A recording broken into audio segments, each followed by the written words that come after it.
মুমিন বা মুসলমান অল্প সময়ের মধ্যে কথা বলবো, সব কথাগুলো কান খাড়া করে সুন্দরভাবে শুনতে বুঝতে মানতে হবে। মানতে হবে মানে এটা আপনার ইচ্ছা, আমি জোর করে আপনার পরে চাপাই দিতে পারি না, অধিকার আমার নাই।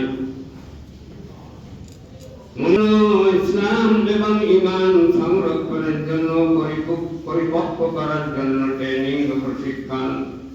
মুমিনের মুসলমান তাকেই বলে যিনি নিজ গরজে নিজের ইচ্ছায় কিছু করতে পারে না। মুমিন মুসলমান তাকে বলে যিনি নিজের গরজে কিছুই করতে পারে না। জীবনের সকল ক্ষেত্রে, ব্যক্তি জীবন, পারিবারিক জীবন, সামাজিক জীবন, রাষ্ট্রীয় জীবন, অর্থনীতির জীবন, রাজনীতি